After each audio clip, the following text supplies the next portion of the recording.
ಎಲ್ರಿಗೂ ನಮಸ್ಕಾರ. ನೀವು ನೋಡ್ತಾ ಇದ್ದೀರಾ ಲಕ್ಕೇಶ್ ಯಶ್ ಯೂಟ್ಯೂಬ್ ಚಾನಲ್. ಎಲ್ರಿಗೂ ವಿಶು ಹ್ಯಾಪಿ ನ್ಯೂ ಇಯರ್. 2020 ಬಂದೇ ಬಿಡ್ತು. ಐ ಥಿಂಕ್ ಇಷ್ಟೊತ್ತಿಗಾಗಲೇ ಎಲ್ಲರೂ ಕೂಡ ಸೆಲೆಬ್ರೇಷನ್ನ ಮಾಡಿರ್ತೀರ ಅಂತ ಅಂದ್ಕೊಳ್ತೀನಿ. ಒಂದು ಕೇಕ್ ಕಟ್ ಮಾಡೋ ಮುಖಾಂತರ, ಪಾರ್ಟಿ ಮಾಡೋ ಮುಖಾಂತರ, ಇನ್ನೂ ಏನೇನೋ ಮಾಡೋ ಮುಖಾಂತರ ಒಂದು ರೀತಿ ನಿಮ್ಮ ಸ್ಟೈಲಲ್ಲೇ ನಿಮ್ಮ ಒಂದು ಸೆಲೆಬ್ರೇಷನ್ನ ಮಾಡಿರ್ತೀರ. ಐ ಥಿಂಕ್ ಇವತ್ತು ಎಲ್ಲರೂ ಕೂಡ ಖುಷಿಯಾಗಿರ್ತೀರ ಅಂತ ಅಂದ್ಕೊಳ್ತೀನಿ.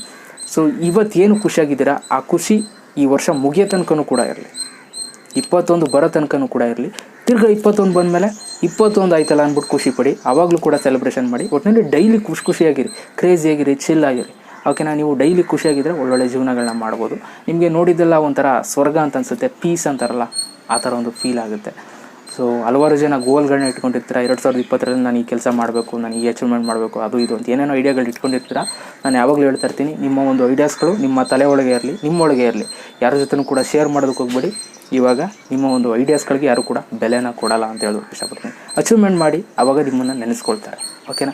ಸೊ ಆದಷ್ಟು ಒಳಗೆ ಇಟ್ಕೊಂಡು ಅಚೀವ್ಮೆಂಟ್ ಮಾಡಿ, ಖುಷಿಯಾಗಿ ಜೀವನ ಮಾಡಿ ಅಂತ ಹೇಳೋದಕ್ಕೆ ಇಷ್ಟಪಡ್ತೀನಿ. ಐ ಥಿಂಕ್ ಎಲ್ಲರೂ ಕೂಡ ಎಂಜಾಯ್ ಮಾಡ್ತಾ ಇರ್ತೀರ ಇವತ್ತಿನ ದಿನ ಅಂತ ಅಂದ್ಕೊಳ್ತೀನಿ. ಓಕೆ, ಸೊ ಇನ್ನೇನು ಮಾತಾಡೋದು. 2020 ನನಗೂ ಕೂಡ ಒಂದಷ್ಟು ಪ್ಲ್ಯಾನ್ಸ್ಗಳಿದ್ದಾವೆ. ಹಿಂಗೆ ಇರಬೇಕು, ಹಂಗೆ ಇರಬೇಕು ಅಂತ ಏನೇನೋ ಒಂದು ಐಡಿಯಾಗಳು ಹಾಕ್ಕೊಂಡಿದ್ದೀನಿ. ಸೊ ನೋಡೋಣ, ಟೈಮ್ ಅದೇ ಥರ ಹೇಳ್ಕೊಂಡವ್ರೆ ನಾವು ಕೂಡ ಆ ಕೆಲಸಗಳು ಕಂಪ್ಲೀಟ್ ಮಾಡ್ಕೊಂಡು ಹೋಗ್ಬೋದು. ನಿಮಗೂ ಕೂಡ ಪ್ಲ್ಯಾನ್ಸ್ಗಳಿರುತ್ತೆ, ಹಲವಾರು ಪ್ಲ್ಯಾನ್ಸ್ಗಳು. ನಿಮ್ಮ ಪ್ಲ್ಯಾನ್ಸ್ಗಳೇನು ಅಂತ ನನಗೆ ಕಮೆಂಟ್ಸ್ ಮಾಡೋ ಮುಖಾಂತರ ತಿಳಿಸ್ಬೋದು. ಇಷ್ಟ ಇರೋರು, ಇಲ್ಲ ತಿಳಿಸೋಕ್ಕಾಗಲ್ಲ ಅಂದವರು ಒಳಗೆ ಇಟ್ಕೊಂಡು ಅಷ್ಟೇ ಅಚೀವ್ಮೆಂಟ್ ಮಾಡಿ, ಒಳ್ಳೆಯದಾಗಲಿ ಅಂತ ಹೇಳೋದಕ್ಕೆ ಇಷ್ಟಪಡ್ತೀನಿ. So thank you so much video ನೋಡೋದಕ್ಕೆ. ವಿಡಿಯೋ ಶೇರ್ ದಯವಿಟ್ಟು ಒಂದು ಲೈಕ್ ಮಾಡಿ. ಮತ್ತೆ ಸಿಗ್ತೀನಿ. ಎಲ್ರಿಗೂ ಬಾಯ್, ಜೈ. ಒಂದೇ ಮಾತಾಡೋಣ.